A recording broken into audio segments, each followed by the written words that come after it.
अस्सलाम वालेकुम दोस्तों, तुसीं देखदे पे YouTube channel Talha Sai vlogger ते मैं तलहा साई। सो जिन्होंने वीडियो अल्लाह पाक दे करमो फजल नाल अज दा व्लॉग शुरू करते हैं। तो अज दे व्लॉग च दोस्तों बहुत ही दो बड़े नुकसान हो गए। एक नवे मकान की दीवार पाट गई, किसी ने ट्रैक्टर मारता, दूसरा कि अपना ट्रैक्टर ख़राब हो गया। तो चलते हैं फिर नवे मकाना की तरफ, तो की सूरत हाल है उत्थे। तो चैनल सबसक्राइब कर दो, वीडियो शेयर कर दियो।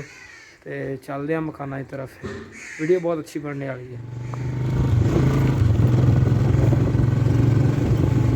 लो जी दोस्तों, अपनी मेन दीवार आ बाहर, तो रेता लाउन आया सीगा ट्रैक्टर वाला।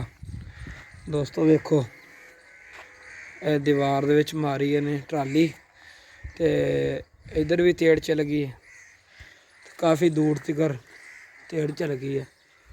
मतलब कि 10 फुट दीवार इन्हें ख़राब करती है। तो चल के देखते हैं अंदरों की सूरत हाल है। लो जी दोस्तों, अंदरों भी दीवार का नुकसान काफ़ी हो गया। नाल पत्थर लाया सी स्काटिंग जिन्होंने कहने, वो भी डिग पई है।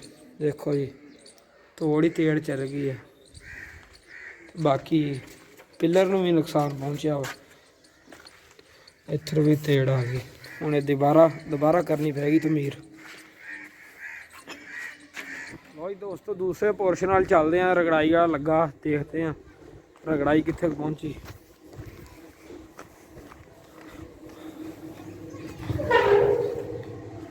हाँ जी, पूरा सेन च पानी होया वा। माशाल्लाह रगड़ाई की आखिरी वट्टी लग रही है। पत्थर का कलर देख लो, बहुत ही अच्छे निकले आ। सनी ग्रे लाया असी, लेकिन अच्छा पत्थर निकलिया। हाँ जी भाई रियाज, किनवी वट्टी लग रही है ये जी? आखिरी वट्टी है, अल्लाह खैर करे, काम तैयार है।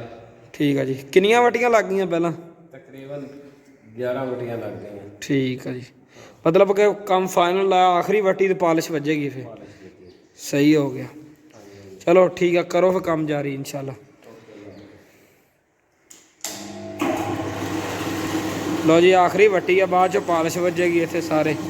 तो कलर कुलर हो गया विंडो वगैरह नूं, ते बाकी इंशाल्लाह दरवाजे रह गए, कुछ दिनों तक दरवाजे भी लग जाएंगे।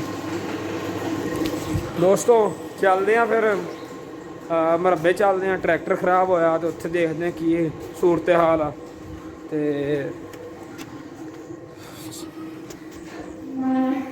चलते हैं फिर दोस्तों मरबे। और ध्यान नाल। लो जी दोस्तों, गाइयां भी आ रही चार चुर के। इधर बंदा हुक्का धार रहा वा, ट्रैक्टर सही हो के आ गया वा। वेलड़ फिरदे। सलामुअलैकुम जी, किद्दां? मैनू पता ही कल लगा, मैनू पता ही नहीं सीगा। मैनू पता लगा नहीं मैनू पता लगा कि बाबा स्टार्ट पवा गया, मैनू पता ही नहीं लगा। मैनू पता लगा तो मैं ना यूनीवर्सिटी जाइदा, हूँ टाइम ही नहीं लगता। हाँ हूँ 2 बजे मैं 2:30 बजे आया, तो फिर शाम को चल जाइदा। उत्थे अकैडमी होंदी क्लास 8 शहर ही, वो 8 बजे उत्थों आना। हूँ आ रूटीन बन गई। थोड़ा रह गया हाँ जी, काम इधर थोड़ा रह गया। जी साढ़े बाबा नदीम साहब, इन्होंने दिल के स्टार्टअप है, कुछ दिन पहले ही पता लगा सानू, तो डेरे आए। हूँ इन्होंने तबीयत थोड़ी जी ढिली जी आ जे, थोड़े ढिले, नहीं तो बड़े शुकले आ। तो माशाल्लाह उधर ट्रैक्टर सही हो के आ गया। दोस्तों तारां कट हो रही वा, तुहानूं दिखाने आ। लो जी, चवाई शुरू होने लगी है, दुध की बाल्टियां रेडी, साफ पानी माशाल्लाह। देखो ये जी शुरू करन लगा वा, ढंगा पा लिया वा।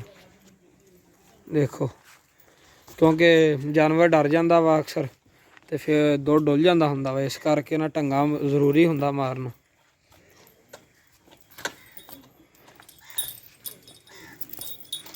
माशाल्लाह बाकी जानवर खा रहे बट्ठे छट्ठे।